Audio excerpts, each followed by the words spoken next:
OK, bienvenue à cette nouvelle session de notre e-commerce training qu'on a appelé Maîtriser et lancer son e-commerce sans capital initial. Aujourd'hui, c'est en principe le premier module. On va commencer à explorer le premier module et voir ce qui se passe à l'intérieur, qui n'est rien d'autre que comment on peut retrouver à l'écran euh, qu'est-ce qu'on a dans le premier module. Le premier module, c'est tout simplement Introduction au e-commerce. Donc, dans ce module, on va, n'est-ce pas, échanger un peu pour pouvoir comprendre le paysage, n'est-ce pas, du commerce électronique ou encore e-commerce. On va explorer les avantages et les défis ou encore les inconvénients du commerce en ligne, de la boutique en ligne. On va, n'est-ce pas, identifier les principaux acteurs, les plateformes ou encore les modèles de e-commerce qui existent. Avant que je commence, généralement, j'aime bien que chacun puisse taper le nom de la ville dans laquelle il se trouve pendant qu'il est en train de suivre le training. OK, OK, d'accord, d'accord, d'accord. OK, donc sans plus tarder, on va, n'est-ce pas, fouiller et voir comment est-ce qu'on peut échanger, qu'est-ce qu'on peut dire à ce sujet. Et ça, c'est la première base. Si tu ne peux pas déjà comprendre ce premier chapitre, pas le chapitre, parce que c'est un module à 3 chapitres. Les 3 parties sont les 3 chapitres. Si tu ne peux pas comprendre ce premier module et n'est-ce pas tout ce qui va suivre dans ce module, ce ne sera pas nécessaire que tu suives ou tu te lances dans le e-commerce parce que tu ne sauras même pas déjà par où commencer. On va voir qu'il y aura, n'est-ce pas, non seulement les obstacles, on va rencontrer les obstacles. Si tu ne connais pas les obstacles, alors, je sais pas, si tu ne connais pas un obstacle, tu ne sais pas comment le résoudre, comment le contourner. Si tu ne connais pas, n'est-ce pas, quels sont les principaux acteurs et comment est-ce qu'ils fonctionnent, quel est le mode de fonctionnement, quel est l'avantage ou le désavantage à avoir tel secteur, tel acteur du e-commerce, quel avantage d'utiliser une plateforme X, contrairement à une autre plateforme Y. Si tu ne connais pas ça, c'est pas la peine de faire du e-commerce. Beaucoup de personnes pensent au e-commerce comme étant une seule chose. D'autres pensent au e-commerce ou une vente en ligne comme étant WhatsApp. Parce qu'on met un poste les choses en profil, on vend, on fait du e-commerce. D'autres connaissent le e-commerce uniquement en termes de Amazon, par exemple. D'autres connaissent le e-commerce uniquement en termes de Shopify. Donc, on va, n'est-ce pas, partager avec vous quels sont les principaux acteurs. Et pendant ce cours, nous pourrons vous accompagner, qu'importe l'acteur ou alors le type ou alors le modèle que vous allez choisir. C'est ça le but de ce programme. À la fin du programme ou pendant le programme, si finalement tu as estimé en fonction de tes compétences que tu préfères ce type, ce modèle, on va t'accompagner. OK? Donc, voilà. Sans plus tarder, on va aller voir nettement ce qui se passe dans le paysage du e-commerce. Quelles sont les tendances? Quels sont les faits? Ça aussi, il faut connaître. Quelles sont les évolutions? Quelles sont les nouvelles tendances dans le e-commerce ou dans le commerce électronique? Donc, sans plus tarder, allons donc fouiller dans la première partie de notre premier module, qui est comprendre le paysage électronique. Alors, what is e-commerce? Je suis désolé, généralement, nos cours sont préparés en anglais. Les cours, je les prépare en anglais avant de les traduire en français. Donc, ne soyez pas frustrés si parfois vous allez voir des écrits plutôt en anglais qu'en français. C'est plus aisé de préparer ça en anglais. Donc, évidemment, les supports de cours, vous allez les avoir en français, bien entendu. OK? Je vais parcourir ici les supports de cours que vous aurez également en support que vous pouvez même télécharger et lire doucement pour mieux comprendre. Mais soyez-en sûrs, ce sera en français. Bien sûr, pour ceux avec lesquels nous faisons des trainings en anglais, ils ont ça en anglais. Alors, sans plus tarder, c'est quoi le e-commerce? Key Trends Shaping the Industry Today. Quelles sont les tendances qui animent l'environnement du commerce électronique aujourd'hui? Quels sont les faits? C'est-à-dire qu'un fait, c'est-à-dire une information importante qui peut soit te décourager, soit t'encourager, c'est ça qu'on appelle le fait. Alors, quelles sont les opportunités? On va voir quelles sont les opportunités, finalement. Ou alors, est-ce que c'est quelque chose qu'il faut abandonner? Ou encore, est-ce qu'il faut vraiment s'y lancer? C'est ça. On va couvrir ça dans quelques minutes, dans cette petite partie de notre programme, notre session d'aujourd'hui. Alors, c'est quoi le e-commerce? Le e-commerce, tout simplement, l'action de pouvoir acheter et revendre quelque chose en ligne. Et ça peut être un bien, comme ça peut être un service. C'est ça, en fait, le e-commerce. Lorsque tu achètes ou tu revends, tu achètes et tu revends un produit, un service en ligne. C'est ça, le e-commerce, de façon terre à terre. Mais si vous voulez vous aimer lire, on va donc vous aider à pouvoir lire quelque chose. Beaucoup de personnes aiment les longues phrases pour mieux comprendre parfois le cours ou une explication. OK? Donc, voilà.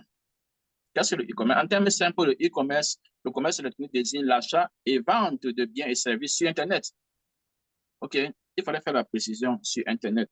Parce que si ça se fait dans une boutique du quartier ou dans un supermarché, ce n'est pas du e-commerce. Donc, l'achat et vente de biens et services peuvent se faire. Et on comprend donc que toi qui es un expert en quelque chose, ton service, tu peux le vendre également dans une plateforme de e-commerce. Tu peux notamment, la même plateforme qu'on crée pour vendre, n'est-ce pas, les barbouches, les sacs à dos, les parfums, la même plateforme on peut créer pour vendre un service. Okay. Sur Internet, bien sûr. Alors, il a révolutionné le fonctionnement des entreprises et est devenu le choix préféré des consommateurs dans le monde entier. Oui, pourquoi? Il faut dire merci au COVID.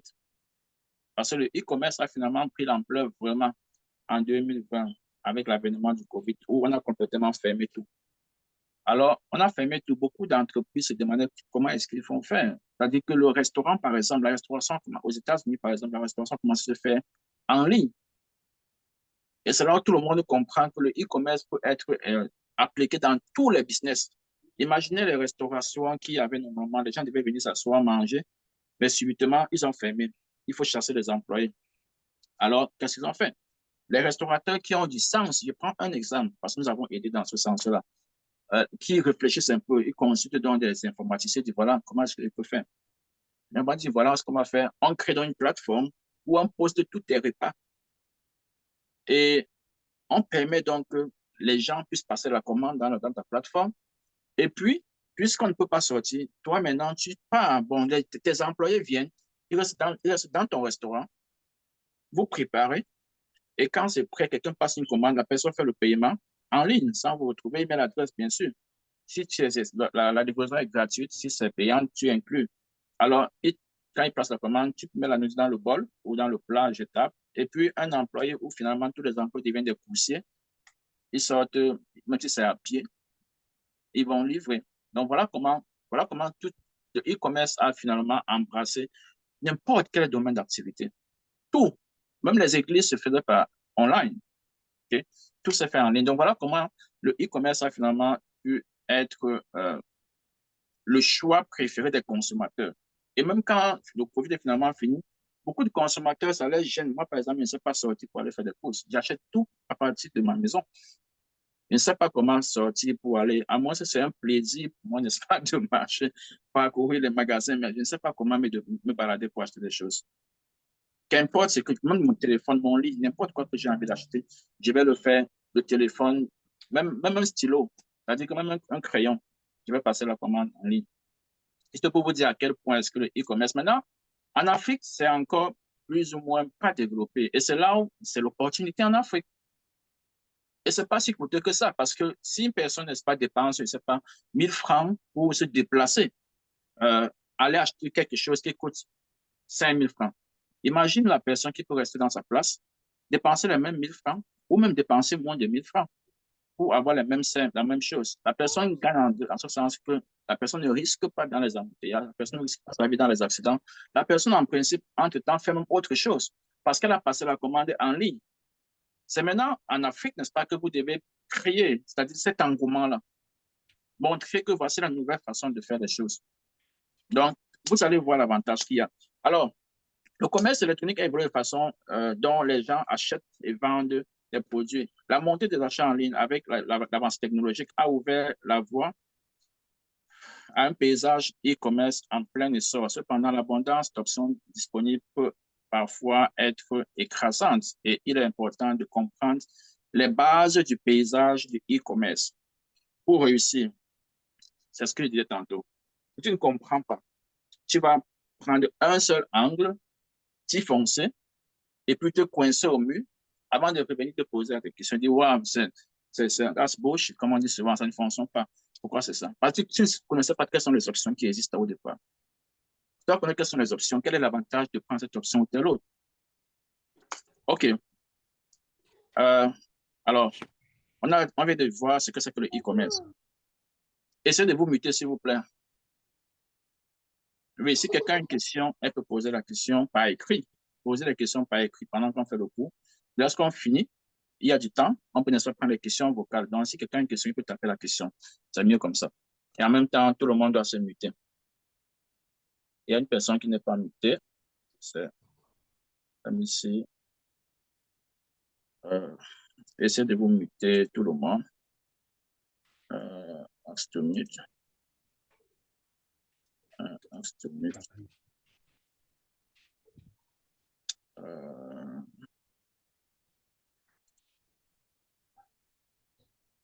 OK, on va continuer.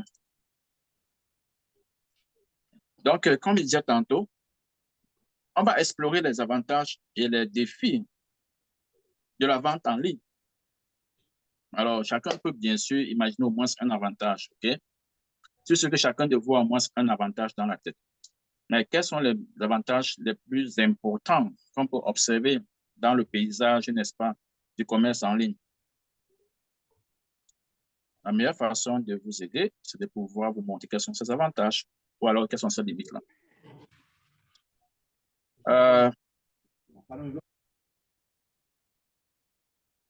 Le paysage du e-commerce est en constante évolution, porté par les tendances émergentes qu'il est important de suivre.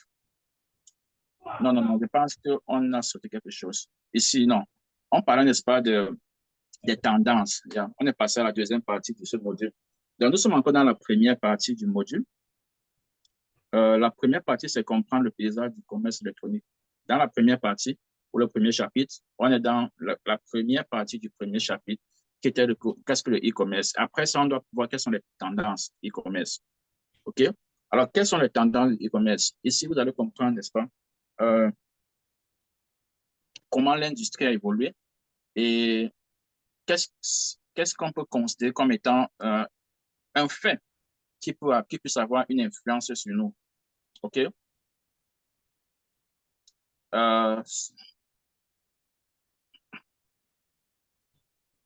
Maintenant, on dit ici, explorons quelques principales tendances qui façonnent l'industrie aujourd'hui. La première tendance, c'est la personnalisation qui devient de plus en plus importante quand les clients attendent des expériences sur mesure. OK? La personnalisation, c'est quoi? C'est que lorsque tu vas en ligne, c'est pas comme si vous êtes aligné et on vous traite de la même façon. L'expérience que tu veux avoir peut être différente de l'expérience que l'autre veut avoir. Donc, c'est une personnalisation du système. Okay? C'est ce qu'on doit pouvoir comprendre. Parce que chaque personne qui va en ligne a une certaine conception de ce qu'il veut recevoir. Si tu ne sais pas encore ça, et qu'il faut que finalement tu puisses t'arranger, peut-être à trouver des moyens pour recueillir des données, n'est-ce pas, chez tes clients, pour pouvoir améliorer ton service, ou améliorer ta vente, améliorer ton service, améliorer ton produit, tu auras des problèmes. OK?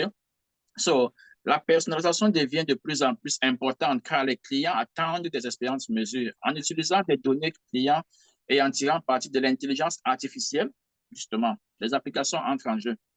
Les entreprises peuvent créer des recommandations personnalisées, des campagnes marketing ciblées et améliorer la satisfaction globale des clients. C'est ce qu'on est en train de dire. Il y a donc aussi, n'est-ce pas, des applications pour, n'est-ce pas, échanger, extraire des données chez vos clients. Et je l'ai fait dans ce même programme. Il y a dû extraire des données chez vous pour pouvoir savoir comment est-ce qu'il faut évoluer, quelle est la tendance, qu'est-ce que les gens attendent de ce cours, par exemple. C'est ça le e-commerce, ce qui n'est pas trop le cas dans un commerce normal. Quand tu vas à la boutique, bon, tout le monde va dans un restaurant, tout le monde, chacun s'attend de plus ou moins la même chose. Mais lorsqu'on va en ligne, parfois les expériences sont différentes. Alors, après la personnalisation, qu'est-ce qu'on a? On dit qu'une autre nouvelle et grande tendance dans la montée est la montée du social commerce. OK, qui connaissent le social commerce? Le social commerce, en fait, le fait que finalement, aujourd'hui, le e-commerce se retrouve aussi dans les réseaux sociaux. OK? Le e-commerce dans les réseaux sociaux à tel point où, finalement, on dit que lorsque tu es vraiment quelqu'un du business, quand tu vois une opportunité, tu vas la saisir. Alors, ces réseaux sociaux ont créé des conditions qui vont permettre que finalement, c'est là que le e-commerce se passe aussi. Ils ont vu que finalement, tout le monde achète en ligne. Les réseaux sociaux, c'est en ligne.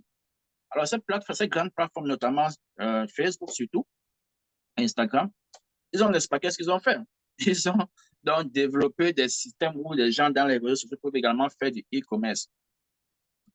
Facebook, par exemple, a créé ce qu'on appelle Facebook Shop. Facebook Shop, c'est en fait une boutique en ligne. Quand tu y es, tu ne sais pas en fait que tu es même encore dans Facebook. C'est-à-dire que comme vous voyez dans tous les sites de vente où on met l'article, on met le prix, on met le plus de l'article, description, et tout ça, Facebook existe. Facebook a créé ça. C'est dans Facebook et dans Instagram. Donc les internautes, les connectés, n'est-ce pas, les abonnés peuvent, n'est-ce pas, acheter. Maintenant, les abonnés que nous sommes pouvons créer une boutique dans Facebook.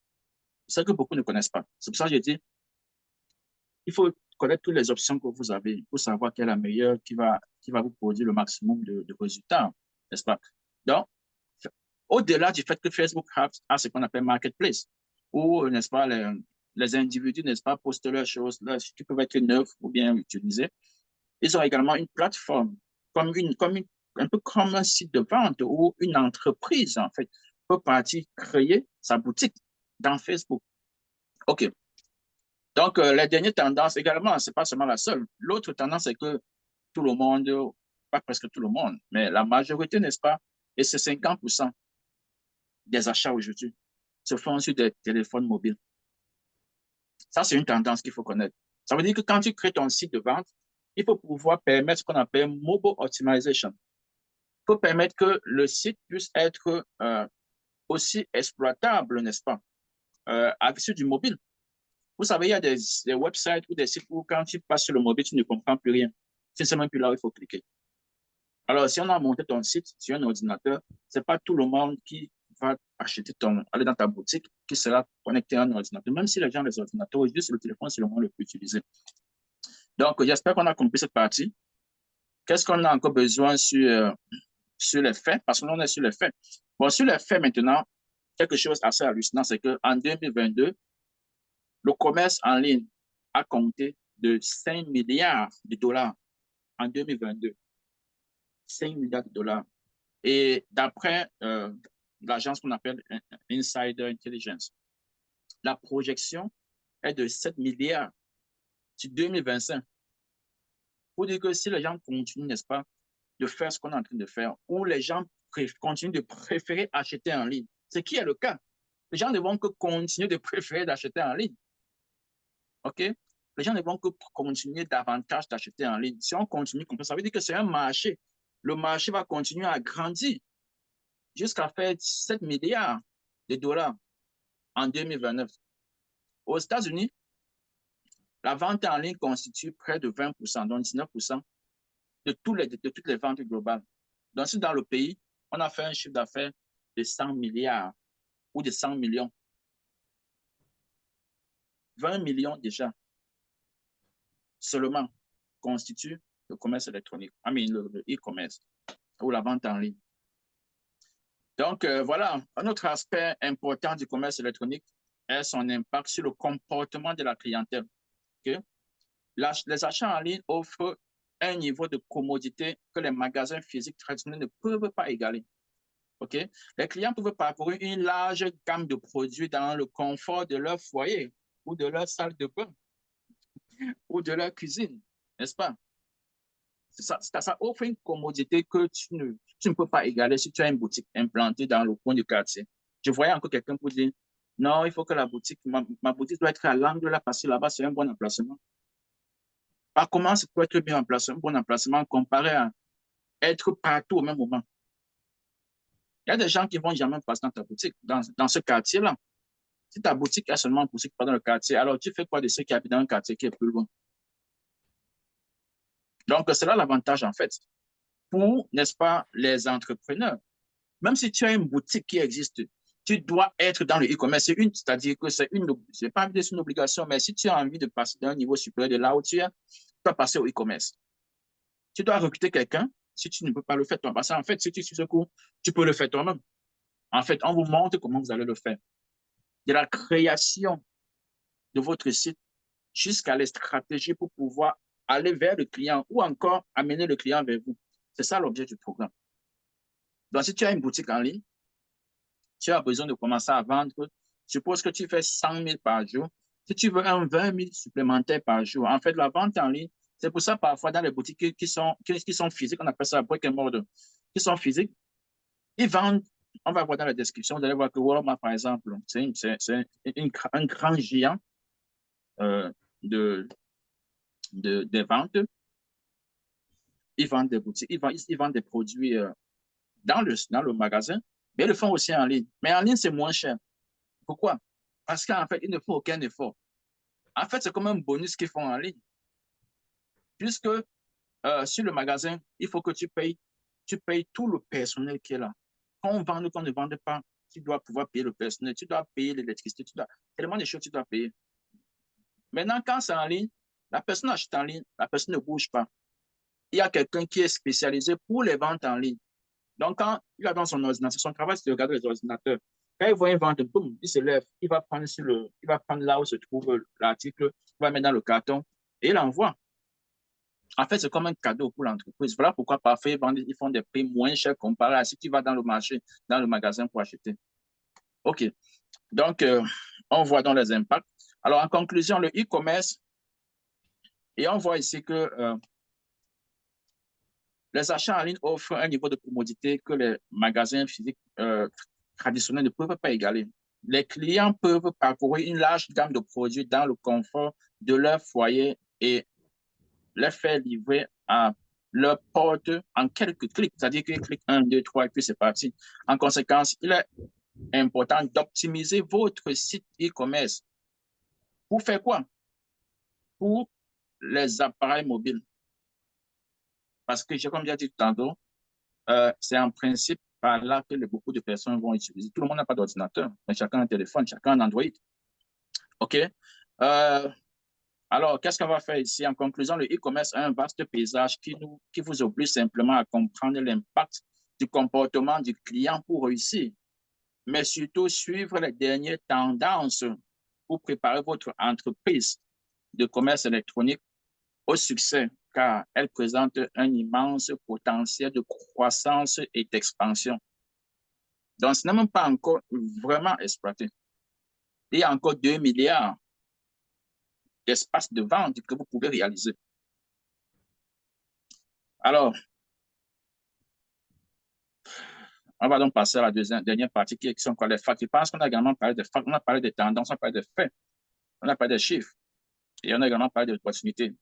Puisque, étant donné qu'il est prévu que le comportement des consommateurs montre qu'ils préfèrent toujours acheter en ligne, c'est une porte ouverte pour dire que si tu pensais que oh, c'est fermé parce que finalement, qui va acheter?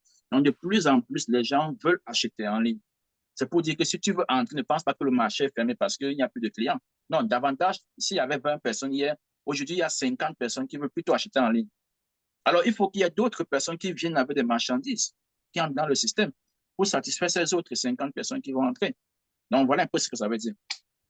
Donc, on a fini avec cette partie, cette première partie de notre premier module. Souvenez-vous, notre module a 3 parties. La première partie, c'est comprendre le paysage électronique. La deuxième partie, c'est les avantages. Donc, ce qu'on va couvrir maintenant, c'est les avantages et les défis du commerce en ligne. OK.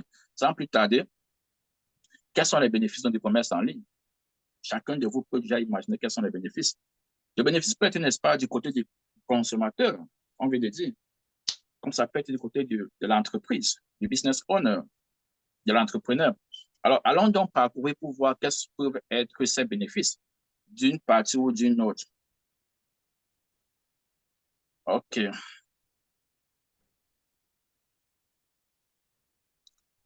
Alors, nous allons plonger dans le monde du commerce électronique et explorer les avantages et les défis qu'il présente. Que vous soyez un entrepreneur en herbe ou un consommateur curieux, il est possible d'essayer de comprendre les in and out. Ça veut dire, je crois qu'en français, on dit les tenants et les aboutissants. C'est plus trop l'équivalent de ça, mais en anglais, on dit in and out du commerce électronique. C'est crucial. Alors, allons-y. Le commerce électronique ou commerce,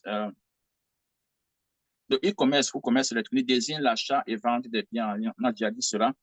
Elle a révolutionné le fonctionnement des entreprises et transformé le comportement des consommateurs. Commençons par examiner les avantages du commerce électronique. OK? OK. Avant tout, le commerce propose des offres inégalées de commodité. C'est ce qu'on a dit quand on parle de façon générale. Je pense en principe, lorsqu'on fait des comme ça, c'est juste pour extraire, parce que derrière, on peut ne pas extraire, n'est-ce pas, des avantages, des inconvénients lorsqu'on fait un débat, lorsqu'on fait un exposé. C'est pour ça, parfois, quand on vient, on en parle, parfois, vous allez considérer des choses qu'on a dit avant, mais là, quand on retire ici, pour que vous puissiez comprendre le contexte. Donc, on a parlé de la commodité avant. Quelque chose d'assez important. Ça concerne quoi? Ça concerne le client. En quelques clics ou tapotement, vous pouvez acheter des produits ou des services dans le confort de votre foyer à tout moment, n'importe où. Plus besoin de se précipiter dans les magasins physiques ou d'attendre dans les longues files d'attente. Ça, c'est un bénéfice. Okay? Alors, le commerce électronique ouvre également un monde de choix. Que vous cherchez un objet de collection rare ou un produit dans une niche bien spécifique, OK? Quand tu cherches quelque chose qui est vulgaire partout, quelque chose qui est très spécifique, tu peux trouver ça en ligne. Et c'est même plus facile de trouver en ligne. Imagine, il y a des choses faciles que tout le monde peut trouver, c'est pas les chaussures, mais il y a des choses que tu as envie d'acheter, tu ne sais pas où, dans quel marché est-ce qu'on va. Tu ne sais pas si dans ce marché on se vend. Imagine un produit dont tu ne connais pas, ça peut se vendre dans un marché. Imagine comment ça peut être rare. Mais il sera facile de les trouver dans les boutiques en ligne. OK? Ou encore, même si tu connais, tu ne sais pas combien ça coûte, tu ne sais pas combien les gens vendent. Dans le commerce en ligne, tu peux trouver le prix à combien chaque vendeur vend son produit. En ligne, tu peux trouver. Alors, il y a de fortes chances que vous puissiez le trouver en ligne. La vaste gamme d'options apportées demain donner aux consommateurs les moyens d'agir comme jamais auparavant. Donc, en fait, on veut tout simplement dire ici qu'aujourd'hui, les consommateurs ont beaucoup d'options. Alors, pourquoi les entreprises devraient-elles alors adopter le commerce? On vient de voir. Okay? Il y a plusieurs avantages, convaincants d'ailleurs. Pour les entrepreneurs, le commerce électronique offre la possibilité d'accéder à un marché mondial. Là, ce n'est même plus seulement le marché de ton quartier ou de ta ville. Un marché mondial. Tu peux avoir une boutique ici, à Abidjan. Tu parviens à vendre à une personne qui est à Douala, au Cameroun. La même boutique à Abidjan en ligne peut vendre à quelqu'un qui est à New York, aux États-Unis. La même boutique peut vendre un produit à une personne qui est, tu peux citer n'importe où. En fait, la même boutique, on va vous montrer comment la même boutique qui est à Abidjan peut avoir une boutique qui, en principe, n'est même pas à Abidjan, en ligne. Cette boutique-là peut exister virtuellement, puisque la boutique est virtuelle. Elle est virtuelle, elle peut être virtuelle à Douala, à Yaoundé, à Yamoussoukro, à Abidjan, comme elle peut être virtuelle, mais en France. Ça veut dire que tu vends un produit en France. Tu as ta boutique qui est en France, mais pourtant tu vis aux États, tu vis à Douala. J'aimerais que vous compreniez un peu jusqu'où ça peut aller. OK, c'est pour ça qu'on parle de mondial. Et l'inverse est possible. Tu peux être ici, tu vends un produit, n'est-ce pas? Tu es basé aux États-Unis, tu vends un produit en Allemagne. Ou alors tu vends un produit aux États-Unis, dans notre État. Tu vends un produit en Afrique. Il suffit qu'on s'entende sur les coûts de transport. Ou encore, tu peux toujours être aux États-Unis, tu as une boutique virtuelle qui, en principe, est au Cameroun. Et tu vends des produits au Camerounais avec une boutique virtuelle qui, en principe, est localisée au Cameroun. Ça veut dire quoi? Ça veut dire que tu peux seulement avoir ce qu'on appelle les warehouses. Les warehouses peuvent même encore être virtuels. OK? On va en parler. OK? Donc, voilà, la mise en place d'une boutique en ligne élimine les barrières géographiques et permet aux entreprises de se connecter avec des clients du monde entier, au-delà de leurs frontières géographiques. Ça, c'est très, très, très important. Avec le commerce électronique, vous pouvez présenter vos produits ou services à des clients de tous les coins du globe. Je pense que c'est possible, non? D'après ce qu'on a entendu, si ce que je dis est vrai, alors c'est possible. Tu peux, n'est-ce pas, vendre des produits à quelqu'un dans n'importe quelle partie du globe.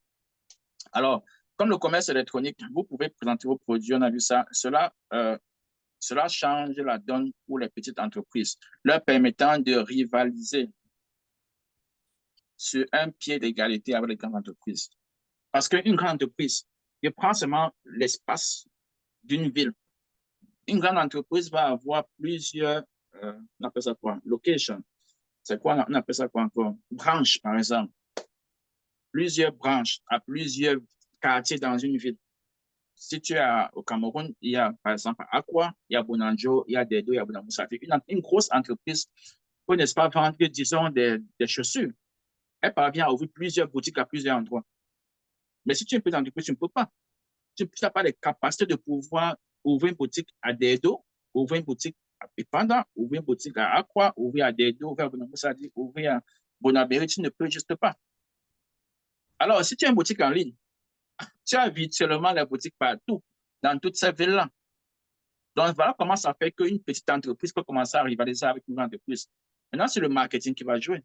Mais déjà, tu es visible. Parce qu'avant, il n'y a pas un marketing qui tienne. Je vois pas une personne qui va quitter à Bonabéry pour venir, ça pas trop quoi, à Dedo. Dedo, c'est peut-être proche. À Bonamo, ça dit, ou bien à PK50, PK24, pour acheter un produit. Tu ne vois pas. Alors qu'il y a un magasin là-bas dans son quartier à Bonamo, ou à Bonabéry qui vend ce même produit, il ne pourra juste pas. Mais en ligne, c'est possible aujourd'hui. En ligne, c'est possible parce que la personne ne va pas bouger de sa maison. OK, donc voilà un avantage. Nous avons donc exploré quelques avantages, parce que c'est pas tout. Il y a effectivement une infinité d'avantages. Je vous montre juste ce qui est observable. Euh, alors, nous avons donc exploré les avantages du e-commerce. Mais quels sont les inconvénients alors? Vous savez qu'il n'y a pas de rose sans épines. OK? Quels sont donc les inconvénients? Parce qu'on est ici, on parcourt les bénéfices. On doit maintenant parcourir les challenges du e-commerce et quelles sont les possibilités de solutions. OK? Alors, allons-y très rapidement pour voir quels peuvent être les freins, les obstacles. Évidemment, l'un des défis majeurs est la concurrence féroce. C'est évident.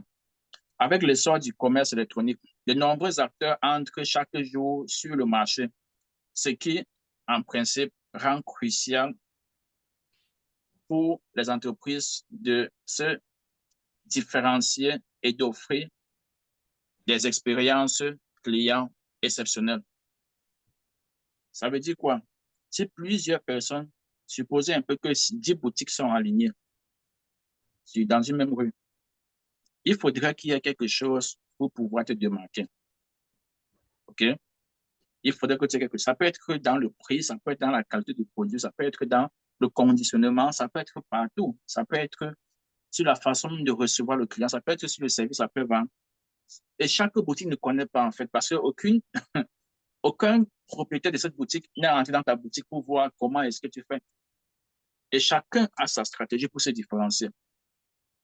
C'est-à-dire que c'est valable en principe déjà dans les boutiques physiques, c'est également valable dans les boutiques en ligne. Donc, c'est maintenant à vous de savoir comment faire pour vous différencier. OK? So, un autre défi, c'est la construction de la confiance. Puisque quoi? Étant donné que les clients ne peuvent pas physiquement toucher ou voir le produit avant d'acheter, ils s'appuient fortement sur les descriptions du produit, par exemple, les images ou les avis d'autres clients. Donc, établir la confiance grâce à des informations transparentes et fiables est vital pour le succès de l'entreprise. Ça veut dire quoi? Ça veut dire en principe que, premièrement, vous devez faire une meilleure description de votre produit. Parce que le client n'est pas là pour prendre le produit, voir la couleur, la forme, tous les éléments, partir lire si ça fait ceci ou ça fait cela. Le client n'est pas là. Donc, vous devez pouvoir produire le maximum d'informations que vous pouvez. Et parfois, je vais dans le site, je regarde un produit, il n'y a presque pas de description, il y a seulement le nom du produit. La personne ne sait juste pas ce qu'elle paie, quoi. Donc, il est possible de vous armer de ce dont vous avez besoin pour réussir. Et ce n'est pas difficile parce qu'on va mettre à votre disposition tout ce dont vous avez besoin de le faire. Même si tu as un produit, tu ne sais pas faire la description. Nous pourrons vous dire comment est-ce que tu peux avoir une description d'un produit. OK? Également, les photos. Il faut, n'est-ce pas, qu'il y ait des photos. Si quelqu'un ne voit pas quelque chose, il faut que, parce qu'il ne voit pas la chose physique, il faudrait que la chose immatérielle, qui est la photo, puisse être davantage claire, explicite, que la personne puisse avoir l'impression qu'il est en face, en fait, de cet article. OK? Et maintenant, on a dit qu'on voit aussi les revues, évidemment. Lorsque vous avez, n'est-ce pas, vendu quelque chose, vous savez que vous avez fait un bon deal, vous avez fait produit, vous avez vendu un article qui est bien. Ce que je vous conseille généralement, c'est de chercher à obtenir ce qu'on appelle review, un avis de client. On va également vous montrer comment est-ce que vous pouvez obtenir cela dans votre boutique en ligne. C'est tout ça constitué dans le programme. C'est important parce que, et vous dit comment on peut extraire ça d'un client. OK? Donc, parce que la personne qui n'est pas là, il se base sur la description, il se base, n'est-ce pas, sur les images que tu proposes. On dit qu'on ne vend pas une poule dans le sac, non? Et maintenant, il se base sur ce que les autres ont dit sur ton produit. C'est ça qui construit, non, un climat de confiance que le client peut avoir avec toi, qui est le vendeur. Qu'est-ce qu'on peut dire encore au niveau? Il y a ce qu'on appelle la logistique. La logistique, n'est-ce pas, c'est un aspect important et parfois ça crée une chute dans le système de e-commerce. Parce que imagine un peu que, et je vous dis, quand tu te lances dans un business, cherche à connaître beaucoup plus les obstacles que les avantages. Il faut avoir un système logistique. On peut voir que la logistique et la réalisation posent également un défi important. Assurer une livraison rapide, OK? Gérer les retours et maintenir l'exactitude des stocks nécessaires, des systèmes et des processus efficaces. Il est important de pouvoir connaître, avoir une bonne gestion des stocks, premièrement. Évidemment, ça se fait avec les applications. Les outils qu'on met à votre disposition vous permettront de faire la gestion des stocks. Il faut avoir un bon système de logistique. Il faut pouvoir savoir comment tu vas faire pour livrer. Ça veut dire quoi? Ça veut dire que savoir que si un client achète une marchandise, comment je fais pour le livrer? Ça coûte même combien pour que je le livre? Alors, on aura dans les applications. Nos applications vous permettent de pouvoir savoir combien est-ce qu'il faut demander au client pour pouvoir et inclure dans le prix. Parce que tu n'inclus pas finalement, si tu vends un article à $100 et que le shipping c'est $40, finalement tu restes avec $60. Si tu as une perte, parce que je ne suis pas sûr que l'article là coûtait, c'est pas comme si tu devais avoir $40 de bénéfice. Donc tu es déjà dans les pertes. Donc, important de savoir comment travailler ta logistique. Et on va vous accompagner sur comment tu peux faire pour inclure la logistique dans le service que tu vas offrir. Il y a les gens qui vendent, même de façon physique, n'ont pas un service logistique parce que tu achètes, on ne sait pas comment faire pour te livrer la marchandise. Quand tu inclus la logistique, c'est ça qui crée un rapprochement entre ton client et toi. Vous vous placez à deux espaces bien différents. C'est la logistique qui permet que vous puissiez vous retrouver. OK? Maintenant, la logistique doit être alimentée, doit être faite de façon technique. Ça doit être intégré dans votre site de commerce, site de e-commerce, votre plateforme de e-commerce. Vous devez savoir comment l'intégrer de façon à ce que ça ne puisse pas vous endommager parce que ce n'est pas bon ou encore que vous ne savez pas calculer les prix et puis vous perdez une part de bénéfice parce que la logistique n'entend pas une part de votre bénéfice. Voilà. Un autre défi, donc, observé dans le commerce électronique, c'est la difficulté de fournir un service client. Ça, c'est très important. De la même façon que le client ne sait pas comment est-ce que, à quoi le produit ressemble. Il y a une question aussi, n'est-ce pas, que tu puisses l'assister. Parce que quand tu vas dans une boutique physique, tu achètes un produit et puis tu ne sais pas comment l'ouvrir. Ça peut être des babouches que tu achètes. Tu ne sais pas comment ouvrir, tu ouvres la babouche, mais tu ne sais pas comment est-ce qu'il faut la porter. Ou encore un vêtement qui ne t'indique pas nettement où est le devant ou le derrière. ou encore, ça peut être n'importe quoi, ça peut être un appareil que tu as acheté, mais tu ne sais pas comment utiliser. Tu peux, n'est-ce pas, aller à la boutique pour dire, voilà, j'ai acheté ce ventilateur, je ne sais pas comment est-ce qu'on allume, ou encore j'allume, ça ne donne pas. Ça, c'est le service client. En ligne, on ne te voit pas. C'est un impact qui peut tuer ton business. Alors, il faut créer un système qui puisse, n'est-ce pas, résoudre cela. Il est important d'avoir un bon système de support en ligne qui peut aider à consolider la confiance et la réputation de l'entreprise. Ça veut dire quoi? Ça veut dire, par exemple, qu'une personne achète quelque chose, dit, excusez-moi, d'abord, il cherche un moyen de te contacter. Premièrement, il faut le moyen qui te contacte. Ça commence par là. Il y a dit un bon système de support. Ça fait un support en ligne de communication, d'échange, de résolution de conflits. Il faut pouvoir le faire. Si tu ne le fais pas, ton client, tu es plus ou moins voué sûrement à l'échec. Parce qu'il y a toujours des clients qui ne sauront pas comment est-ce que, même si tu donnes un bout de pain, ils risquent de ne pas savoir comment est-ce qu'on croque ce bout de pain pour manger.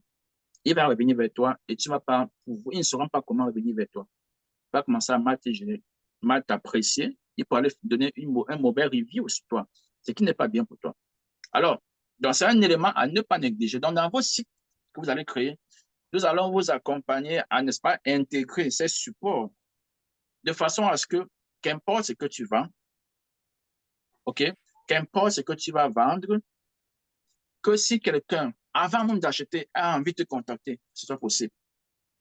Que la personne soit à Douala, à Abidjan, aux États-Unis, au Canada ou en Allemagne, que la personne soit capable de vous contacter. Et ce n'est pas forcément votre numéro de téléphone. Parce que si quelqu'un, n'est-ce pas, en France, en fait, ton téléphone risque d'être privé parce que vous êtes des entrepreneurs. Ce n'est pas comme si c'est une grosse entreprise qui a un service client, qui a un numéro de service client. Tu peux même ne pas vouloir que les clients utilisent ton numéro de téléphone. En principe, il ne faut pas le faire. Alors, comment faire pour pouvoir assister le client? C'est une solution qu'on apporte. On a dit challenge et solution. On va donc apporter cette solution dans votre environnement, dans votre plateforme que vous allez créer. Pour vous dire, voilà comment tu peux, n'est-ce pas, permettre qu'un client chatte avec toi, un peu comme tu fais sur WhatsApp avec tes amis, ou comment tu fais sur Messenger avec tes amis. Oui, c'est possible de le faire, sans que la personne ne soit capable d'être en train d'utiliser ton propre numéro de téléphone personnel. Comment est-ce que quelqu'un peut faire une requête? Un peu comme tu peux aller dans un service, tu dis, OK, tu as acheté un ordinateur, tu ne sais pas comment ça fonctionne, on t'envoie dans le service après-vente. Si vous savez pas, tu déposes une demande, OK, voilà, j'aimerais qu'on fasse ça. On va te dire comment est-ce que de façon virtuelle, c'est possible. Pour entrer, pour entrer et dire, voilà un concern. Une concern, c'est quoi encore? Voilà une préoccupation que j'ai par rapport à mon achat. Et maintenant, ça peut prendre une journée ou 2 jours ou 24 ou 12 heures en fonction, n'est-ce pas, de l'affluence que tu peux avoir, OK, en termes de requêtes ou du nombre de personnes qui travaillent avec toi. Bon, si tu es seul, ça dépend de l'affluence que tu peux avoir. Si une personne te fait une requête, tu es seul, tu réponds. On va te dire comment est-ce que tu peux faire. On va te dire comment installer ce système dans ton site. Montrez-moi combien de sites de e-commerce où vous pouvez partir, vous dire, exprimer une demande ou une requête par rapport à votre expérience d'achat avec ce site-là. Très rare offre cela. À la fin de notre programme, vous allez le faire en fait vous-même parce qu'on vous montre. Comme je dis, on vous dit comment on fait, on vous montre comment on fait. On spécule comment on spécule comme ça, mais après on vous dit pratique. On vous montre terre à terre. Tu peux m'avoir une vidéo, on te montre comment tu vas faire. Tu regardes, tu fais, tu regardes, tu fais. Et si vous êtes bloqué, bien sûr, vous demandez de l'aide. On vous assiste. Donc, j'aimerais que vous compreniez un peu à quel point est-ce que c'est important le support client. Enfin, nous ne pouvons pas négliger l'importance de la cybersécurité. OK? On ne peut pas le négliger.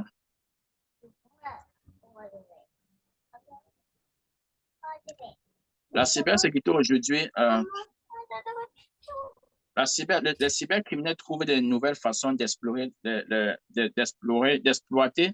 les vulnérabilités. OK? La protection des données des clients et le maintien d'un environnement en ligne sécurisé doivent être une priorité absolue pour les entreprises. Évidemment, ça dépend de la plateforme que tu vas utiliser pour créer cela. Donc, ça s'arrange, n'est-ce pas, que la plateforme soit sécurisée, que les informations soient protégées. De toute façon, ce n'est pas possible, ce n'est pas facile d'accéder. Également, on va vous accompagner dans ce sens-là pour dire comment est-ce qu'il faut créer ton compte, comment est-ce qu'il faut créer le système de paiement, de façon à ce que, n'est-ce pas, vous êtes sûr que vos informations ne sont pas en train d'aller ailleurs. Donc, voilà, je pense qu'on a fini cette partie-ci. On a fini donc, nous avons donc exploré les avantages du e-commerce, mais quels sont les défis? On a vu les défis déjà. Je pense qu'on a fini avec n'est-ce pas, les avantages, les challenges et les solutions. Quelles sont les solutions?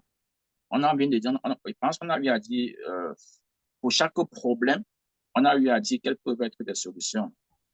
OK? Notamment, de façon précise, la solution, par exemple, au niveau du système service client, de pouvoir avoir des applications qui sont intégrées, en fait, dans ton site de e-commerce. Ce sont ces applications qui vous aident à pouvoir éviter d'utiliser vos emails personnels, n'est-ce pas, pour pouvoir euh, échanger avec vos clients. Des solutions pour des challenges tels que la logistique, on va vous dire comment est-ce qu'on peut faire. La solution, dans la confiance, on va vous dire, n'est-ce pas, comment est-ce que vous pouvez créer des images ou des descriptions de produits, même si vous ne savez pas comment faire une description d'un produit. Juste avec le nom du produit et ce que le produit fait, on pourra vous aider à créer une description. Et par rapport à la concurrence, évidemment, c'est le marketing qui va jouer. OK? Vous devez avoir une stratégie marketing qui vous aide à vous différencier et à créer votre propre part de marché. Et ce marketing, des personnes comme vous le font, ça veut dire que vous pouvez également le faire. OK? OK. La dernière partie de notre programme, ou notre cours aujourd'hui, réside au niveau, n'est-ce pas? Allons voir ce qu'il nous reste à parcourir. C'est l'introduction, c'est l'identification des acteurs et plateformes de l'industrie du commerce électronique. OK? Il s'agit en fait de pouvoir parcourir les plateformes et modèles de commerce électronique. OK. So, let's go. Qu'est-ce qu'on peut dire à ce sujet? Les plateformes et modèles de commerce électronique ou de e-commerce. Donc, comme nous le savons tous, le commerce électronique a transformé notre façon de magasiner et de faire les affaires. Alors, plongeons-nous dans le vif du sujet et explorons les principaux acteurs qui façonnent cette industrie-là. OK? En matière de commerce électronique, lorsqu'on dit e-commerce, en principe, lorsqu'on dit e-commerce, ça réfère à un seul nom d'abord. C'est ça qui a fait en fait l'éclosion du e-commerce, c'est Amazon. Même si Amazon au départ n'était pas du e-commerce. Amazon, bon, c'était le e-commerce, mais ce n'est pas ce qu'on voit aujourd'hui. Amazon, c'était juste une petite plateforme où on vendait des livres. Ce n'était pas une plateforme où on pouvait acheter tout jusqu'à une épingle. Ce n'était pas ça. Donc, on le doit à Jeff Bezos, qui a fondé Amazon depuis 1994. Juste pour vous dire que le succès, ce n'est jamais du jour au lendemain. Ça se construit. Pendant près de 10 ans, il était inconnu. C'est-à-dire même jusqu'en 2000, je crois, 2020, ce n'est pas 10 ans. De toutes les façons, 2020, c'est 16 ans. Il était encore inconnu. Mais il construisait son système. Lorsqu'il a exploré, il y est resté. Lorsqu'on parle de e-commerce, on commence par Amazon, en principe. Parce que, comme je dis, qu'importe ce que tu vas acheter, dans n'importe quelle partie du monde, tu peux le faire à Amazon. Pourtant, Amazon existe sur un seul endroit du monde. Ou alors, le magasin initial n'était que dans un seul endroit du monde. Donc, Jeff Bezos, c'est devenu le plus grand marché en ligne, en fait. Amazon est le plus grand marché en ligne dans le monde, avec plusieurs millions de produits et un vaste réseau de vendeurs. Okay? Amazon a redéfini l'expérience d'achat pour les consommateurs du monde entier. C'est vrai, comme je vous dis, finalement, qu'importe ce qu'il va acheter, c'est le système Amazon qui m'inspire. Même s'il y a d'autres entreprises également qui font la même chose. C'est surtout Amazon qui m'inspire parce que c'est qu'ils ont la facilité. Ils ont des millions d'articles, des millions de variétés d'articles. Et ils ont créé, donc, ils ont ce qu'on appelle Marketplace, où ils permettent que des gens viennent poster, viennent vendre des choses et d'autres viennent acheter. C'est ça qu'ils appellent un vaste réseau de vendeurs. Ils ont créé un système où le vendeur est à l'aise et l'acheteur est aussi à l'aise. C'est tout simplement ça. À côté de Amazon, qu'est-ce qu'on a? On a un autre qui est plus ou moins la même chose, qui est appelé Alibaba, qui domine le marché du e-commerce en Chine. Beaucoup de personnes qui font le e-commerce ou le dropshipping connaissent Alibaba. Donc voilà, Alibaba opère à travers diverses plateformes. Ils ont maintenant créé plusieurs plateformes où ils vendent des choses, dont Taobao, Tmall, AliExpress, pour offrir une large gamme de produits aux consommateurs mondiaux.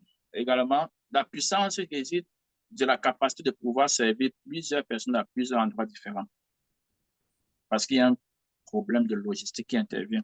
Quand tu résous le point de logistique, qu'importe la personne qui est dans n'importe quelle partie du monde, tu vas l'atteindre avec ton produit. Après Amazon et Alibaba, on a ce qu'on appelait eBay. Okay?